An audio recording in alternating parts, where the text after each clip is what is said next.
Hello everyone, कैसे हो आप सब। आई होप आप सब बहुत बढ़िया हो। सो फाइनली सीए इंटरमीडिएट नवंबर 2022 अटेम्प्ट का रिजल्ट आ चुका है। एंड एज ऑलवेज कुछ स्टूडेंट्स जरूर होंगे जो बहुत ज्यादा खुश होंगे बिकॉज उन्होंने अपना ग्रुप 1, ग्रुप 2 या फिर बोथ ग्रुप एग्जाम्स क्लियर कर लिए हैं।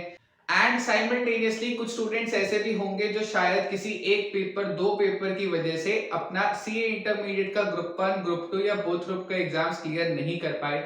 इस वीडियो में हम स्पेसिफिकली बात करने वाले हैं हमारे सेकंड कैटेगरी ऑफ स्टूडेंट्स की। जहां तक बात की जाए फर्स्ट कैटेगरी ऑफ स्टूडेंट्स की जिन्होंने अपना ग्रुप 1, ग्रुप 2 या बोथ ग्रुप के एग्जाम्स क्लियर कर लिए हैं एंड अब next phase of CA journey यानी आर्टिकलशिप स्टार्ट करने वाले हैं। So for them CA articleship insights नाम से एक प्लेलिस्ट है हमारे चैनल पर, जहां पर इंटरव्यू रिलेटेड आपको काफी सारी वीडियोस मिल जाएंगी फॉर गाइडेंस पर्पस, कैसे टाइप के क्वेश्चंस के लिए प्रिपेयर करके जाना है फॉर इंटरव्यूज, ये सब चीजें आपको पता चल जाएंगी। इस वीडियो के डिस्क्रिप्शन में लिंक है, आप जाकर देख सकते हैं वो वीडियोस को।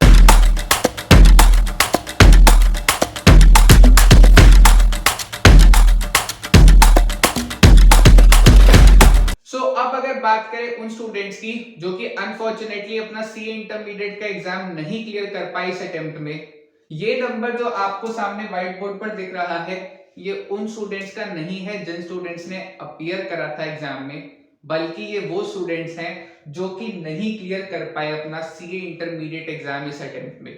ऑलमोस्ट 79,000 स्टूडेंट्स है जिनका ग्रुप 1 का एग्जाम रहा, ऑलमोस्ट 60,000 स्टूडेंट्स है जिनका ग्रुप 2 का एग्जाम नहीं क्लियर हुआ एंड ऑलमोस्ट 32,000 स्टूडेंट्स हैं जिन्होंने बोथ ग्रुप के एग्जाम्स के लिए अपीयर करा था एंड अनफॉर्चुनेटली क्लियर नहीं कर पाए अपना सीए इंटरमीडिएट। एंड ये जो स्टूडेंट्स है ऑलमोस्ट 1,70,000 स्टूडेंट्स, इनका एग्जाम क्लियर ना होने के क्या थे reason? The answer is simply Gandhi ji के 3 बंदर। ऑल्दो इनका एक चौथा भाई भी जरूर होता था लास्ट अटेम्प्ट में जिसका नाम होता था costing.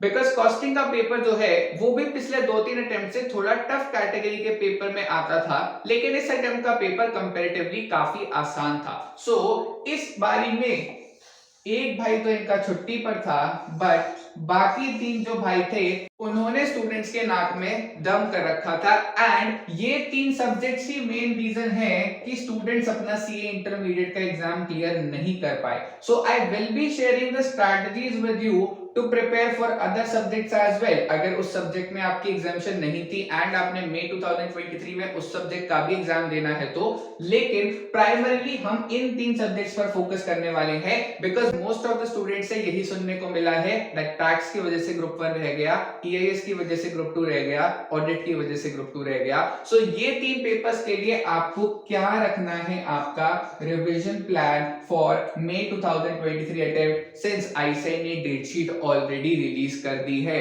You do not have time left. हाँ, आई नो आपका रिजल्ट नेगेटिव आया है, थोड़ी सी नेगेटिव वाइब्स आ रही होंगी, ऑब्वियसली थोड़ा सा डिप्रेस जरूर होंगे। So take a break of a day और 2, that is absolutely fine. But उसके बाद फिर अपना 100% देना है अपने रिवीजन में and you have to make sure that आपने जो भी गलतियां करी थी पिछले अटेम्प्ट में वो इस अटेम्प्ट में यानी मई 2023 में आप रिपीट ना करो।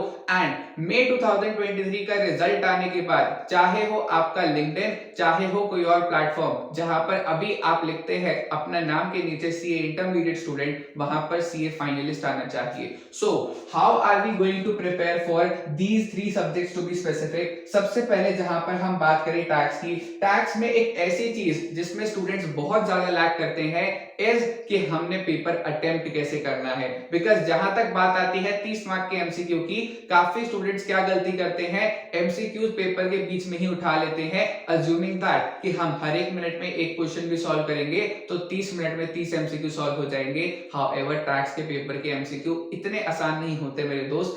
ऑब्वियसली कुछ क्वेश्चन ऐसे जरूर होंगे जो शायद आधा मिनट 15 सेकंड के अंदर भी आप सॉल्व कर लें, लेकिन जो केस स्टडी बेस्ड या केस सिनेरियो बेस्ड क्वेश्चंस आते हैं उनमें काफी बार आपको थोड़ा ज्यादा टाइम भी लग सकता है। इसलिए what I generally suggest is कि आपको 3 घंटे जो मिलते हैं आपके टैक्स के पेपर में, 2.5 घंटे तक सिंपली आपको ओएमआर शीट उठानी ही नहीं है।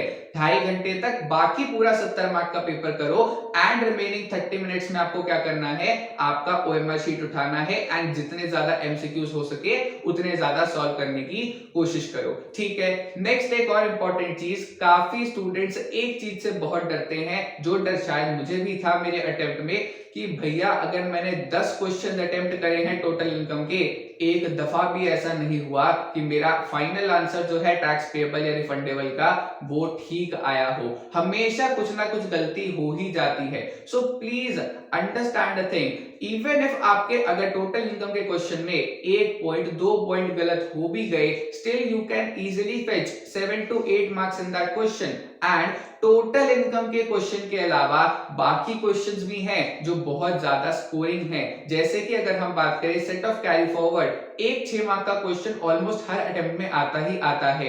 टीडीएस 5 मार्क्स का क्वेश्चन ऑलमोस्ट हर अटेम्प्ट में आता ही आता है। सिमिलरली आपका असेसमेंट प्रोसीजर जो है या फिर फाइलिंग ऑफ रिटर्न, उस चैप्टर से भी ऑलमोस्ट 4 से 6 मार्क का क्वेश्चन आता ही आता है।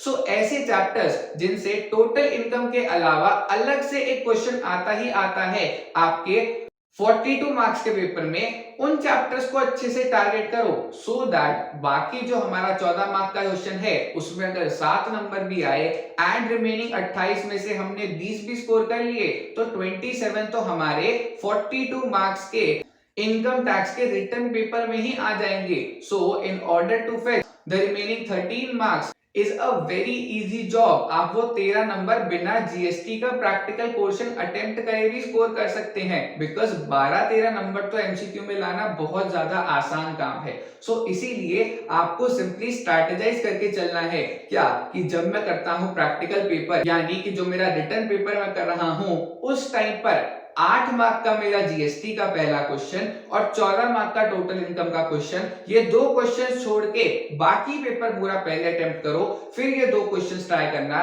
एंड लास्ट के आधे घंटे में आपको क्या करना है, आपको फिर उसके बाद आधे घंटे में करना है हमारे 30 मार्क्स के जो एमसीक्यू आते हैं आपके सीए इंटरमीडिएट टैक्स पेपर में। एंड आपका रिवीजन भी उसी हिसाब से लेकर चलना है। सिंस आपने एक बार ऑलरेडी एग्जाम दे दिया है तो आपको आइडिया हो चुका है कि कौन से चैप्टर्स हैं जिनसे फुल फ्लेज एक क्वेश्चन आता ही आता है, कभी 4 मार्क का, कभी 5 मार्क का, कभी 6 मार्क का, कभी इनफैक्ट 7 मार्क का भी।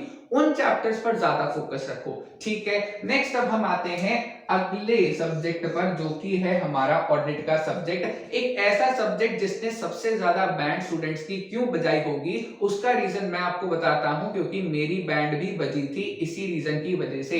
वो रीजन है 2 चैप्टर्स आपके आईसीएम मॉड्यूल के अंदर, कौन से audit of items in financial statements and दूसरा क्या है, audit of different type of entities. ठीक है, ये 2 चैप्टर्स जो है आपके आईसीएम मॉड्यूल के अंदर, ये 2 चैप्टर्स ऐसे चैप्टर्स हैं जो कि स्टूडेंट्स नॉर्मली क्या करते हैं, या फिर इनफैक्ट 1-2 टीचर्स भी उन्हें क्या कहते हैं कि आप एक कैटेगरी पढ़ के चले जाओ एंड बाकी आप अकॉर्डिंगली अपने हिसाब से आंसर बना लेना। However, ICAI के चेकिंग सिस्टम में एक छोटी सी प्रॉब्लम जरूर है। काफी टीचर्स जनरली क्या करते हैं, जो आपकी आंसर शीट चेक करते हैं, वो ये देखते हैं कि आपका आंसर जो सजेस्टेड आंसर की है उससे मैच कर रहा है या नहीं कर रहा। बिकॉज ऐसा देखा गया है दैट इवन इफ आपका आंसर समहाउ करेक्ट है लेकिन ICAI के आंसर की से मैच नहीं कर रहा, तो आपको मार्क्स जनरली नहीं मिलते हैं उस क्वेश्चन में। सो इसीलिए ये एक प्रॉब्लम काफी सारे स्टूडेंट फेस करते हैं एंड मैंने भी फेस करी थी, एंड जिसकी वजह से ऑडिट में उनके नंबर थोड़े कम रह जाते हैं। So what you need to do is, ये जो 2 चैप्टर्स हैं, बिकॉज ये 2 चैप्टर्स काफी ज्यादा स्कोरिंग है, audit of items of financial statements and audit of different entities, almost 10-10, 12-12 marks के आते हैं दोनों चैप्टर्स। एंड ये दोनों चैप्टर्स आपको अच्छे से पढ़ के जाने हैं आपके आईसीएम मॉड्यूल में। प्लीज कोई बंदा जरूर कहेगा आपको कि एक एंटिटी पढ़ जाओ, बाकी एंटिटी के अपने आप अपने हिसाब से बना लेना। एक कान से सुनो, दूसरे कान से निकाल दो। सिंपली पूरी मॉड्यूल की थरो रीडिंग करनी है for both of these chapters. इसके अलावा स्टूडेंट्स जो है कंपनी ऑडिट चैप्टर का नाम पढ़ते ही कहते हैं यार ये तो हमने लॉ में ऑलरेडी पढ़ रखा है, हम नहीं पढ़ रहे इस बार दोबारा ऑडिट में, एंड इस ओवर कॉन्फिडेंस में वो कंपनी ऑडिट में भी थोड़ी बहुत मार खा जाते हैं। सो ये चीज भी आपको अवॉइड करनी है एंड कंपनीज ऑडिट जो है वो अच्छे से पढ़ना है बिकॉज वो चैप्टर भी काफी ज्यादा स्कोरिंग है। बाकी चैप्टर्स की अगर मैं बात करूं तो एमसीक्यू पर्सपेक्टिव से एक चीज याद रखना, आईसीए की जो एमसीक्यू बुकलेट है that is very very very important from the exam perspective. काफी क्वेश्चंस है जो कि उस आईसीए एमसीक्यू बुकलेट से आते हैं, सो इसीलिए वो भी जरूर आपको करके जानी है। नेक्स्ट अब हम आते हैं हमारे पेपर नंबर 7, सबसे ज्यादा खतरनाक पेपर, जिसने मेरी लाइफ में जो मेरा डाउनफॉल आया था वो भी इसी पेपर की वजह से आया था। बिकॉज अगर मैं अपनी बात करूं, क्लास 12 तक स्कूल टॉपर, सीए फाउंडेशन में all India rank, CA intermediate group 1 में चारों सब्जेक्ट्स में exemptions, and CA intermediate group 2 में एक पेपर के अंदर 40 नंबर, एंड वो पेपर था ईआईएस एसएम का।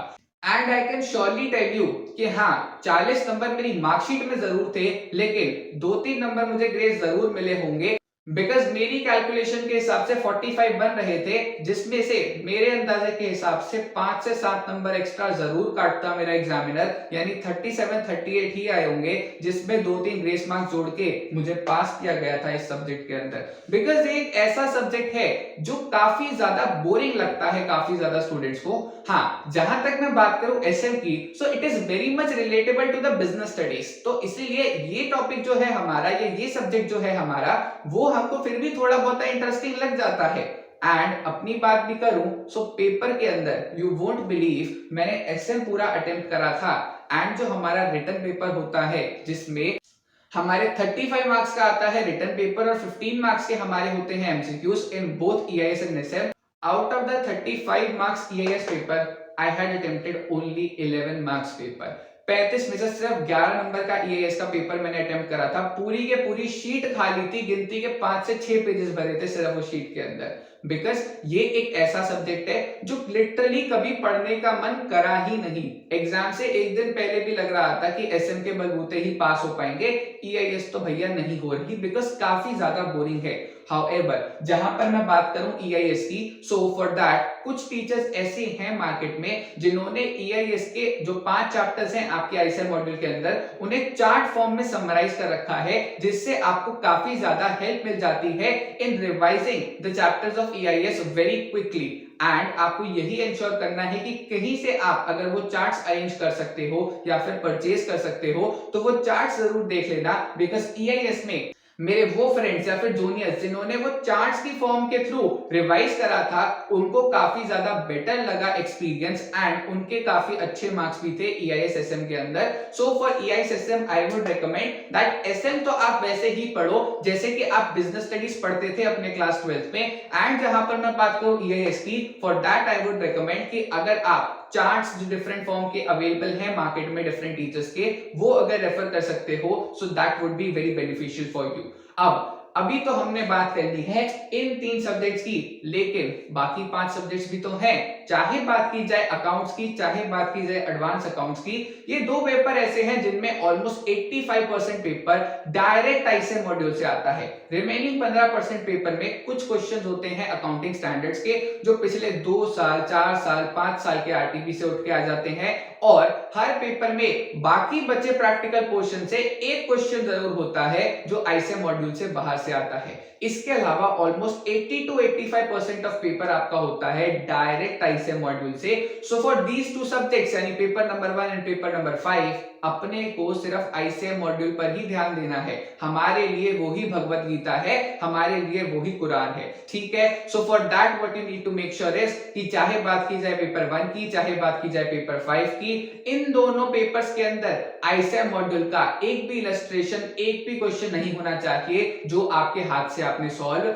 ना किया हो। नेक्स्ट अगर मैं फिर बात करूं पेपर नंबर 3 और पेपर नंबर 8 की, पेपर नंबर 3 यानी कॉस्ट मैनेजमेंट अकाउंटिंग और पेपर नंबर 8 एफएमई को, so for costing and FME को ऑलमोस्ट 60% पेपर हमारा आता है आईसीए मॉड्यूल से, रिमेनिंग 40% पेपर होता है पुराने आरटीपीज, एमटीपीज या फिर प्रैक्टिस मैनुअल जो आती थी पहले उसमें से। So what I generally suggest is कि पहले रिवीजन में तो आईसीए मटेरियल ही उठाना है इन दोनों सब्जेक्ट्स के लिए, लेकिन जब बात आती है सेकेंड रिवीजन की, थर्ड रिवीजन की, सो for that what you can do is you can refer the study material of various teachers in the market, जिनके स्टडी मटेरियल में ऑलमोस्ट पिछले 10 से 15 अटेम्प्ट के RTPs, past question papers and practice manual के questions covered हैं। आप उन teachers का मटेरियल जरूर रेफर कीजिएगा फॉर एंश्योरिंग दैट आपका रिमेनिंग जो 40% क्वेश्चंस आने वाला है एग्जाम में वो भी अच्छे से प्रिपेयर हो। एंड एट लास्ट जब हम बात करते हैं लॉ की, सो फॉर लॉ पेपर ऐसा देखा गया है कि ज्यादा मुश्किल नहीं आता है जनरली सीए इंटरमीडिएट में। एंड एक और चीज which I would surely recommend you is that law के पेपर में जो केस स्टडी बेस्ड क्वेश्चंस आते हैं, आईसीआई मॉड्यूल के एग्जाम्पल से हूबहू क्वेश्चन आते हैं। सिर्फ एक केस स्टडी जरूर होती है आपके एग्जाम में जो आईसीआई मॉड्यूल के एग्जाम्पल से नहीं होगी, उसके अलावा बाकी सारे केस स्टडी बेस्ड क्वेश्चंस आपके आईसीआई मॉड्यूल के एग्जाम्पल के डिट्टो होते हैं, specially for other act. Companies act में एक क्वेश्चन जरूर होता है केस स्टडी का जो आपकी आईसीआई मॉड्यूल में उससे रिलेटेबल एग्जांपल आपको ना दिखे, लेकिन अदर्स एक्ट में जितने केस स्टडी बेस्ड क्वेश्चंस आएंगे सारे के एग्जांपल्स आपको आईसीआई मॉड्यूल में मिलेंगे ही मिलेंगे। सो आईसीआई मॉड्यूल के एग्जांपल्स की थरो रीडिंग करना बहुत जरूरी है to fetch great score in paper number 2, that is corporate and other laws. So with this, I would like to conclude this video. अगर आपको कोई भी क्वेरी है, कुछ भी गाइडेंस चाहिए regarding your May 2023 CA intermediate exams, आप बेझिझक कमेंट सेक्शन में कमेंट ड्रॉप कर सकते हैं, मुझे इंस्टाग्राम पर पिंग कर सकते हैं। I will try to reply you as soon as possible and I will try my level best to help you as much as I can. Thank you very much for watching this video. Take care of yourselves and take care of your family.